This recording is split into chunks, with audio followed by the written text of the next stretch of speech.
नमस्कार. वैद्य स्वप्नील वाणी. भारतीय आयुर्वेदाने 100 वर्ष निरोगी राहण्यासाठी एक विशिष्ट जगण्याची पद्धत सांगितलेली आहे.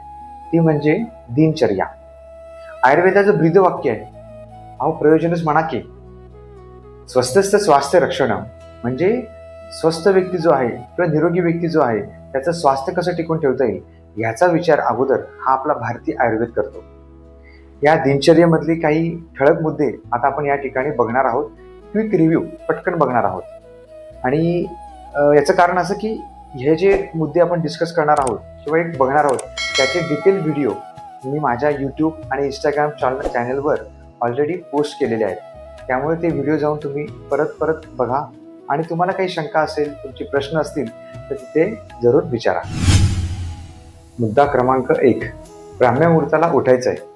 मुद्दा क्रमांक 2, त्यानंतर पटकन 5 मिनिटात जाऊन मलविसर्जन करून यायचं आहे. मुद्दा क्रमांक 3, दंत धावन, दात घासायचे, त्यासाठी दंतमंजन वापरायचं आहे.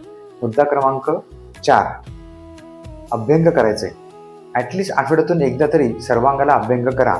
तुम्ही रात्री झोपताना सुद्धा हे अभ्यंग करू शकतात. सगळ्या अंगाला तेल लावायचं आणि मस्तपैकी झोपायचं.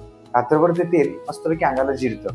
किंवा सुट्टीच्या दिवशी तुम्ही आंघोळीच्या पूर्वी 15-20 मिनिटं अगोदर संपूर्ण अंगाला तेल लावा, बाथरूममध्ये तसंच बसा आणि त्यानंतर आंघोळ करा. पण त्यावेळेस साबण मात्र लावू नका. मुद्दा क्रमांक 5, व्यायाम करायचा आहे, जो अर्धशक्ती सांगितलेला आहे. त्याची सुद्धा व्हिडिओ मी टाकलेली आहे, ती जरूर बघा. मुद्दा क्रमांक 6, स्नान करायचं आहे. आता गजवत स्नान, मस्तपैकी आंघोळ करायची आहे. गरम पाण्याने चालणार आहे, फक्त डोक्यावर गरम पाणी अजिबात घेऊ नका. मुद्दा क्रमांक 7, ऑइल पुलिंग, म्हणजे नाकात तेलाचे किंवा तुपाचे थेंब टाकणे, कर्णपुरण, कानात तेल टाकणे, अंजन, डोळ्यात काजळ लावणं, नाभीपुरण, नाभीमध्ये तेल टाकणं, हे ऑइल पुलिंगचे प्रकार आहेत. हे तुम्ही ॲटलिस्ट आठवड्यातून 1 किंवा 2 वेळ जरूर करू शकता. त्यानंतर घराबाहेर पडण्यापूर्वी तुम्ही कुठल्याही जातीचे धर्माचे असा देवासमोर की देवाऱ्यासमोर 1 मिनिट उभं राहून देवाला नमस्कार करून तुमची काही जी उपासना असेल, थोडीशी ध्यान असेल ते करून घराबाहेर जरूर पडा. दिवसभर जेव्हा भूक लागेल तेव्हा जेवण करा आणि जेव्हा तहान लागेल तेव्हा पाणी प्या. हा नियम लक्षात ठेवा. हा आयुर्वेदातला नियम आहे. आयुर्वेदात कुठेही 4-4 वेळा जेवा असं अजिबात सांगितलेलं नाहीये. आयुर्वेदात एक रेफरन्स आहे ज्याच्यामध्ये आयुर्वेदामध्ये प्रातः आणि सायं, म्हणजे सकाळी आणि संध्याकाळी अशा 2च जेवणाच्या वेळा सांगितल्या. त्यामुळे दिवसभरात तुम्हाला काय खायचं प्यायचं ते खाऊ शकतात. फक्त शेवटचं जेवण संध्याकाळी हे 7 वाजता झालंच पाहिजे.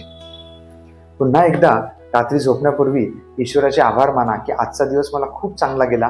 उद्याचा दिवस सुद्धा मला असाच आनंदाने आणि समाधाने दिवस चांगला जाऊ दे तुझ्या कृपेमुळे.